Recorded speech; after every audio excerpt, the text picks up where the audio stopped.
કેમ છો વાલા વિદ્યાર્થી મિત્રો, સ્વાગત છે તમારું તમારી ચેનલ જેનું નામ છે કોમર્સ વિથ ગુજરાતી. આપણે કરી રહ્યા છીએ ચેપ્ટર નંબર 2 જેનું નામ છે સહસંબંધાંક, અને એમાં આપણે ગઈકાલે સ્પીયરમેનનો ક્રમાંક સહસંબંધાંકના દાખલા ગણ્યા. આજે આપણે આ ચેપ્ટરને અગાડી કન્ટિન્યુ કરીએ છીએ અને સ્પીયરમેનના ક્રમાંક સહસંબંધાંકમાં જે ટૂંકા દાખલા બોર્ડ એક્ઝામમાં આવે છે આપણે એને કરવાના છે. જે ટૂંકા દાખલા સ્પેસિફિકલી 2 કે 3 માર્કમાં જે દાખલા પૂછાઈ શકે, અને એક દાખલો એવો પણ છે જે 5 ગુણમાં પૂછાઈ શકે. તો વિદ્યાર્થી મિત્રો, આજે આપણે એ દાખલા પહેલા શીખવાની શરૂઆત કરવાની છે. તો એવા દાખલા કરવા માટે આપણે આગળ વધીશું. આપણે ગઈકાલે તમને કરાવેલા હતા ઓલરેડી સ્વાધ્યાય આપણું 2.3 માં પહેલો, બીજો, ત્રીજો, ચોથો અને પાંચમો આટલા આપણા અને છઠ્ઠો આટલા આપણા થઈ ગયા હતા. એટલે કે અમુક મેં કરાવ્યા હતા અને અમુક તમને હોમવર્કમાં આપ્યા હતા. આઈ હોપ કે તમે બધાએ આ બધા દાખલા કર્યા હશે. હવે આપણે આજે એના 2 ટૂંકા દાખલા આપેલા છે, દાખલા નંબર 7 અને દાખલા નંબર 8. પેજ નંબર છે 100. એ દાખલા હું તમને હમણાં કરાવવા જઈ રહ્યો છું. તો તમારે એ ધ્યાનથી જોવાનું છે. આ દાખલામાં તમને સીધી રકમ જે આપેલી છે એ થિયરી એટલે કે લેખિતના ફોર્મમાં આપેલી છે. આપણે એને સમજવી પડે. હંમેશા આપણે એને સમજવી પડે. જ્યાં સુધી સમજો નહીં ત્યાં સુધી સરખી રીતે થાય નહીં. તો ઓપન કરી દો તમારી બુકનું પેજ નંબર 100, અને ઓપન નહીં કરો તો વાંધો નહીં, પણ તમને સ્ક્રીન ઉપર તો આ સવાલ દેખાતો જ હશે. આપણે સવાલ નંબર કરીએ છીએ 7. સવાલ શું કહે છે તો ધ્યાનથી આપણે વાંચીએ. સવાલ શું કહે છે? બે નિર્ણાયકો 10 સ્પર્ધકોને એક સૌંદર્ય સ્પર્ધામાં ક્રમ આપે છે. બે નિર્ણાયકો 10 સ્પર્ધકોને, કેટલા સ્પર્ધકોને? 10, એટલે કે n બરાબર 10. અને તે પરથી તેમના ક્રમાંકોના તફાવતોના વર્ગોનો સરવાળો. શબ્દ સાંભળજો.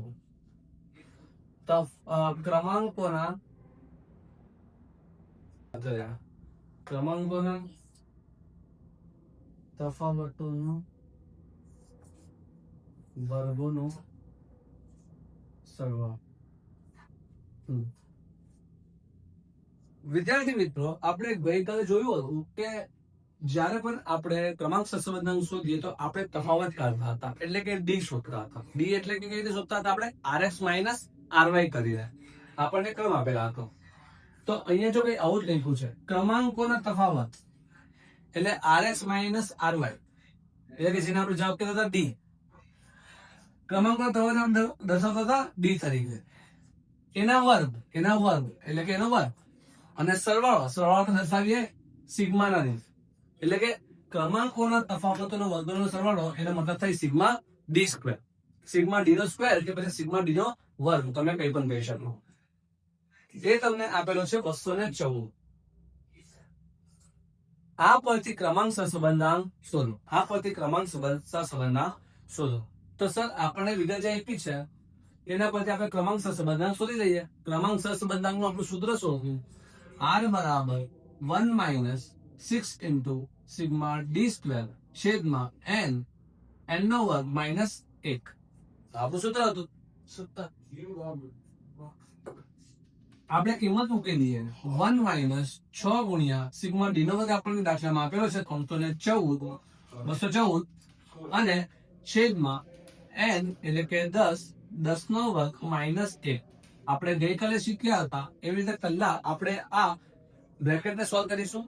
10 નો વર્ગ એટલે કે 100. 6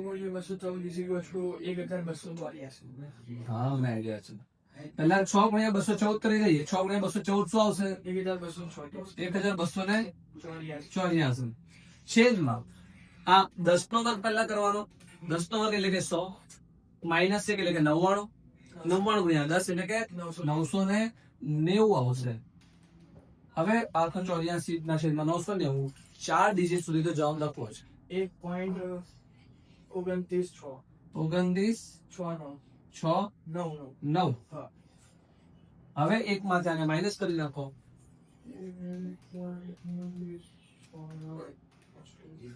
માઇનસ 0.29. માઇનસ 0.29. અને પછાડી કોણ નંબર છે? એટલે 6 છે એટલે 30 થઈ જાય. તો એટલે આપણને જવાબ આવશે માઇનસ 0.30. ચાલો, કોઈ ડાઉટ વિદ્યાર્થી મિત્રો? એકદમ ઈઝી દાખલો છે, એકદમ ઈઝી દાખલો છે. આમાં જરાક પણ અઘરું નથી, વેરી વેરી ઈઝી. તો આ દાખલામાં તમને સમજ પડી હશે. આપણે વધીએ હજુ એક દાખલો, અને આપણા આ સ્વાધ્યાય 2.3 નો છેલ્લો દાખલો. 2.3 નો છેલ્લો દાખલો ક્રમાંક સહસંબંધના ઉપર ફરક છે. એની પહેલા તમારા સ્ક્રીનશોટ લેવો હોય તો લઈ શકો છો તમે. શું કહે છે આપણે દાખલો વાંચીએ. 10 વિદ્યાર્થીઓએ કોઈ 2 વિષયોમાં મેળવેલા ગુણ પરથી ક્રમાંક સહસંબંધાંક 0.5 મળે છે. કેટલા વિદ્યાર્થી? 10 વિદ્યાર્થી, એટલે કે n બરાબર 10 આવશે. 10 વિદ્યાર્થી, અને એમના શું લખેલું છે? 2 વિષયોમાં મેળવેલા ગુણ પરથી ક્રમાંક સહસંબંધાંક. ક્રમાંક સહસંબંધાંક એટલે આપણે દર્શાવીએ છીએ r તરીકે. એનો જવાબ આપેલો છે 0.5. 0.5. પાછળથી એવી ખબર પડે કે એક વિદ્યાર્થીના ક્રમનો તફાવત 7 હોવો જોઈતો હતો. વિદ્યાર્થીના ક્રમનો તફાવત આપણે શું દર્શાવીએ? ડી તરીકે. એ શું હોવો જોઈતો હતો? 7 હોવો જોઈતો હતો. 7. પરંતુ ભૂલથી તે 3 લેવાઈ ગયો હતો. પણ તફાવત ભૂલથી શું લેવાઈ ગયો હતો? 3 લેવાઈ ગયો હતો. તો ક્રમાંક સહસંબંધાંકની સુધારેલી કિંમત શોધો. એટલે કે આપણે સાચો ક્રમાંક સહસંબંધાંક સુધારેલો છે, શોધવાનો છે. સાચો ક્રમાંક સહસંબંધાંક શોધવાનો છે. આ જે ક્રમાંક સહસંબંધાંક છે આ એ આપણો ખોટો છે. ખોટો કેમ છે? કેમ કે આપણે તફાવતમાં શું લેવાનું હતું? 7 લેવાનું હતું. અને તફાવત શું લેવાઈ ગયો? 3 લેવાઈ ગયો. જો તફાવત આપણે ધ્યાન રાખો, તફાવત આપણે 7 લીધો હોય, આપણું જે સૂત્ર છે ક્રમાંક સહસંબંધનું, આપણું સૂત્ર શું છે? r બરાબર 1 - 6 ગુણ્યા સિગ્મા d નો વર્ગ છેદમાં n નો વર્ગ માઇનસ 1. હવે આપણે જરા ધ્યાનથી સાંભળો. આપણે જે તફાવત અહીંયા d 7 લેવાનો હતો, હવે તફાવત આવે તો d નો વર્ગ શું આવવો જોઈએ? 49. કેમ કે 7 નો વર્ગ. આપણે આ લેવાનો, પણ લેવાય શું ગયો છે? 3. હવે 3 અહીં લેવાઈ ગયો એટલે વર્ગ પણ ખોટો ગયો, એટલે કે 9. હવે આ વર્ગ ખોટો ગયો હોય, એટલે કે આપણો જે સિગ્મા ડી નો વર્ગ છે એ ખોટો આવ્યો હોય. કેમ કે આપણે ડી ના વર્ગનો સરવાળો કરીએ એ ખોટો આવ્યો હોય. કેમ કે આપણે લેવાનો હતો 49, લેવાઈ ગયું શું? 9. ભૂલ થઈ હોય. તો આપણે પહેલા આ સિગ્મા ડી નો વર્ગ સુધારવો પડશે, તો પછી આપણો સાચો સહસંબંધાંક આવી જશે. તો સર પહેલા તો આપણે સિગ્મા ડી નો વર્ગ ખોટો આવ્યો તો છે નહીં, એ મારે શોધવો પડે. તો આપણે આ સૂત્ર મૂકીએ. r બરાબર 1 - 6 ગુણ્યા સિગ્મા ડી નો વર્ગ છેદમાં n નો વર્ગ માઇનસ 1. એના પરથી આપણે સિગ્મા ડી નો વર્ગ શોધી કાઢીશું. કેવી રીતે? કેમ કે દાખલામાં ઓલરેડી આપણને સહસંબંધાંક કેટલો છે એ તો આપેલો છે 0.5. તો અહીંયા r બરાબર 0.5 મૂકી દઉં. 1 - 6 ગુણ્યા સિગ્મા ડી નો વર્ગ મારી પાસે નથી, છેદમાં n આપેલો જ છે મને 10. 10 નો વર્ગ માઇનસ 1. આ સમજ પડી? ઓકે. હવે આપણે આને આગળ વધાવીએ તો બધા કરતા પહેલા અહીંયા જે છે એક જે છે કે બરાબરની આમ બાજુ છે, એ પહેલા આમ બાજુ આવશે. એટલે કે જે હમણાં પ્લસ છે સામે આવીને શું થાય છે? માઇનસ થાય. એટલે 0.5 માઇનસ 1 બરાબર -6 ગુણ્યા સિગ્મા ડી નો વર્ગ છેદમાં, અચ્છા આપણે આને પણ સોલ્વ કરી નાખીએ સાથે સાથે. 10 નો વર્ગ કરીએ તો 100 માઇનસ 1 એટલે કે 99 ગુણ્યા 10 એટલે કે 990 આવશે. આ સમજ પડી?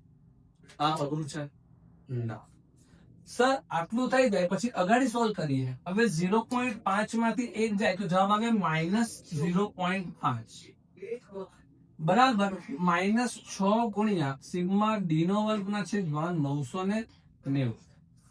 સર આમ બાજુ માઇનસ છે, આમ બાજુ માઇનસ છે, તો માઇનસ માઇનસ શું કરી નાખીએ? પહેલા કટ કરી નાખીએ. તો હવે આપણે બચી ગયું 0.5. બરાબર 6 ગુણ્યા સિગ્મા ડી નો વર્ગ છેદમાં 990. સર હવે આ 990 ભાગાકારમાં છે તો સામે આવે તો ગુણાકારમાં આવી જશે, અને આ 6 અહીંયા ગુણાકારમાં છે, સામે આવે તો ભાગાકારમાં ચાલી જશે. તો આપણે કરીએ 0.5 ગુણ્યા 990 છેદમાં 6 બરાબર સિગ્મા ડી નો વર્ગ. 455 તો સિગ્મા ડી નો વર્ગ બરાબર 495 ભાગ્યા 900 અહીંયા ડાયરેક્ટ કહી દે મને જવાબ. 455 બોલ્યો અરે ડાયરેક્ટ જવાબ કહી દે ને 0.5 ભાગ્યા 990. હા 82.5 તો સિગ્મા ડી નો વર્ગ આપણો આવશે 82.5. સમજ પડ્યા? આમાં કોઈ ડાઉટ છે? આમાં કોઈ કઈ ડાઉટ છે? એકદમ ઈઝી. આ સિગ્મા ડી નો વર્ગ જે હતો એ ખોટો હતો. એ ખોટો કેમ હતો? કેમ કે આપણે તફાવત 7 ની જગ્યા પર 3 લઈ દીધેલો, અને તફાવત ખોટો લેવાને કારણે એનો વર્ગ પણ ખોટો લેવાયો.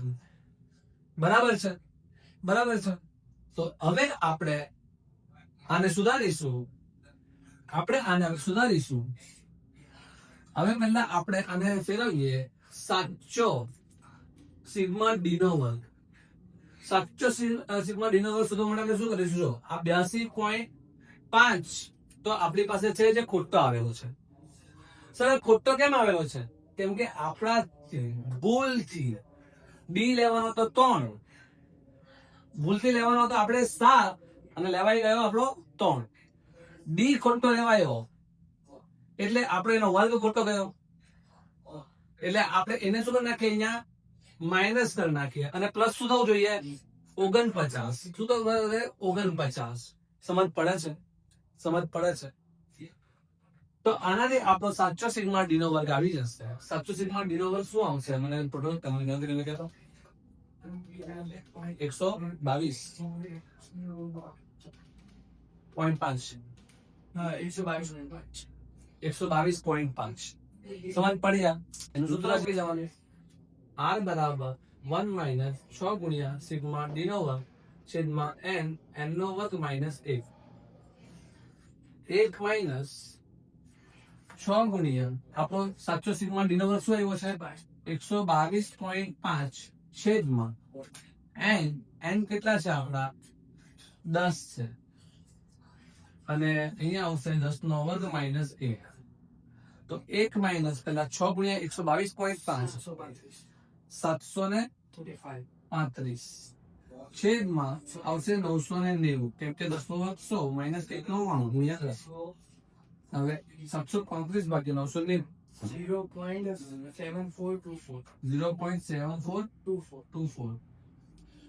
હવે આને 1 માંથી માઇનસ કરી દો.